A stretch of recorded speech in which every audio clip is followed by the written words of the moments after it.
नमस्कार बिहार, सभी बिहारी भाई का स्वागत है बिहारी एसएससी पे भारी में। तो आज हम बात करेंगे कि वोकैब का सेक्शन है और बिहारी जहाँ भी जाता है वो अपना परचम लहराता है, अपना अलग पहचान बनाता है। तो एसएससी में भी बिहारी का डंका बजेगा और बिहार का बंदा है तो हार तो नहीं मानेगा कभी भी नहीं। ये धरती है दशरथ मांझी का, ये धरती है चंद्रगुप्त मौर्य का, ये धरती है सम्राट अशोक का। तो हम बिहारी क्यों पीछे रहेंगे? हम बिहारी सब पर भारी, हम बिहारी एसएससी पर भारी। तो चलिए स्टार्ट करते हैं। आज का इस वीडियो है स्पेशली ओडब्ल्यूएस का। ओडब्ल्यूएस का मतलब होता है वन वर्ड सब्स्टिट्यूशन, जो कि एसएससी और सीजीएल और सीएचएसएल और एमटीएस और सीपीयू सभी एग्जाम में, चाहे बैंकिंग का भी एग्जाम हो, बहुत ज्यादा भर भर के पूछा जाता है। तो ये ओडब्ल्यूएस है, ये बहुत ज्यादा इंपॉर्टेंट है। जो भी लोग अगर नया है, जिसको पता नहीं कि क्या चल रहा है, तो उसको मैं बता देना चाहता हूँ कि ये जो एसएससी में वोकैब पूछा जाता है वो चल रहा है। एसएससी में वोकैब ही ज्यादा अभी इम्पोर्टेंट है, क्योंकि अभी जो जब से सिलेबस बदला है तब से आपका रीडिंग कॉम्प्रिहेंशन और वोकैब पे ज्यादा जोर दिया जा रहा है और बहुत सारे लोगों का वोकैब कमजोर रहता है। इस कारण से वोकैब और जो भी ग्रामर का सेक्शन रहता है वो प्रैक्टिस करने से आ जाता है, लेकिन वोकैब को तो याद करना पड़ेगा दोस्त। अगर वोकैब याद नहीं करोगे तो आपका सिलेक्शन रह जाएगा, सिलेक्शन नहीं होगा। तो वोकैब बहुत ज्यादा इंपॉर्टेंट है, आपको कम से कम 10,000 15,000 वोकैब याद करना होगा। तब आप एसएससी में जाकर के जीएसटी इंस्पेक्टर बन सकते हैं, आईटीआई में जा सकते हैं, और भी बहुत सारे पोस्ट है, एसओ बन सकते हैं, विदेश जा सकते हैं। तो इसके लिए आपको स्पेलिंग याद करना पड़ेगा। तो आज का जो ओडब्ल्यूएस का पहला वर्ड है वो है एलिमोनी। एलिमोनी का मतलब होता है allowance fixed after the divorce of wife. मतलब आप किसी भी कोई आदमी अपनी पत्नी को तलाक दे देता है तो उसके बाद उसको जो रकम दिया जाता है वो उसके जीवन चलाने के लिए, उसको बोलते हैं एलिमोनी। समझ में आ गया? आज कर सकते हैं कि अगर आपका जैसे कि ज्योति मौर्य है, अभी जो ज्योति मौर्य है उसका अगर तलाक हो जाएगा तो तलाक होने के बाद उसका हस्बैंड जो है उसको देगा पैसा भत्ता उसको जीवन चलाने के लिए, तो उसको बोलते हैं एलिमोनी। एलिमोनी मतलब तलाक के बाद जो पैसा दिया जाता है उसको बोलते हैं। फिर एलिगोरी। एलिगोरी मतलब होता है a story in which of the idea are symbolized as a people. मतलब इसको बोलते हैं रूपक। अगर आपको कोई कहानी सुनाया है, उस कहानी के माध्यम से अगर आपको कुछ आइडिया आ रहा है तो उस चीज को बोला जाता है एलिगोरी। एलिगोरी का हिंदी जो होता है रूपक बोलते हैं इसको। मतलब आपको कोई कहानी सुनाया, उस कहानी के बाद आपको कुछ आइडिया आ गया कुछ करने का, तो उसको बोलते हैं एलिगोरी। उसके बाद होता है अलायंस। तीसरा जो वर्ड है अलायंस। अलायंस बहुत कॉमन वर्ड है।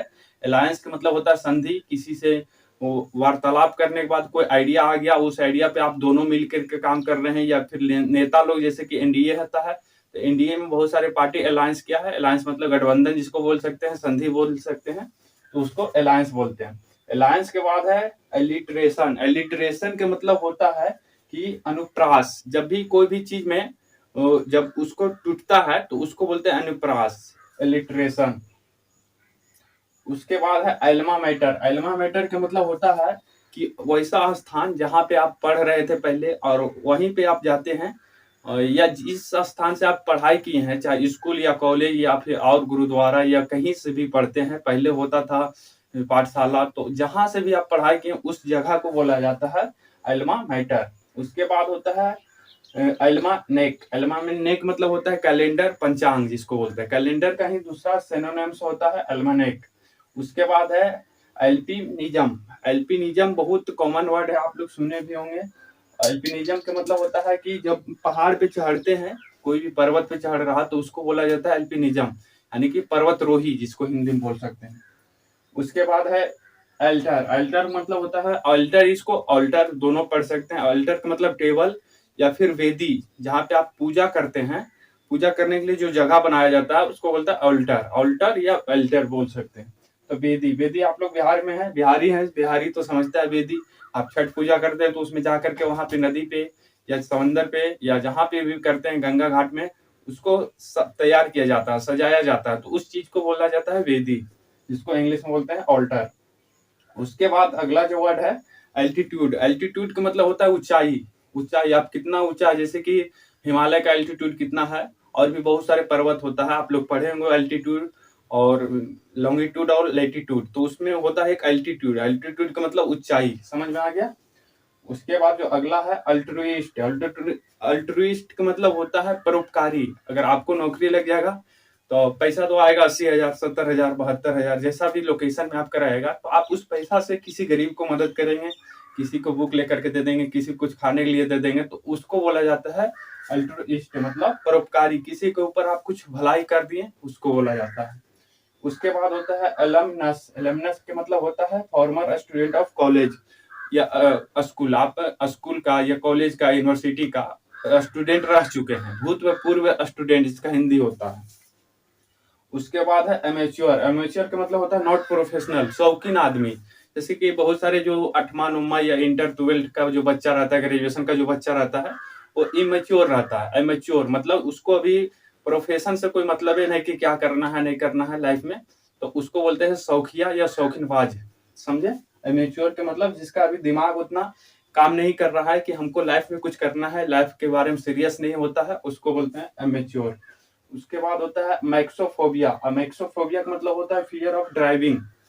गाड़ी चलाना या कार चलाना या साइकिल चलाना या कुछ भी चलाने का जो डर होता है, उसको बोलते हैं मैक्सोफोबिया।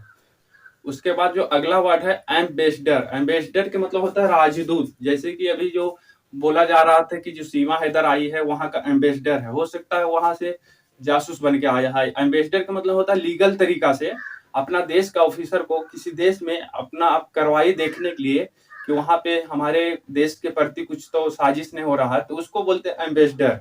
तो एम्बेसडर के मतलब होता है राजदूत, जो एक देश से दूसरे देश में जाकर के अपने देश के लिए काम करता है, उसको बोलते हैं एम्बेसडर। जैसे आप भी ऑफिसर बनेंगे तो आप भी प्रमोशन होकर के विदेश मंत्रालय में रह सकते हैं, तो एम्बेसडर भी बन सकते हैं। जैसे जिसको बोलता है कि ASO इन MEA, मतलब assistant section officer in ministry of external affair, वहां पे जाएंगे तो आप भी बन सकते हैं एम्बेसडर।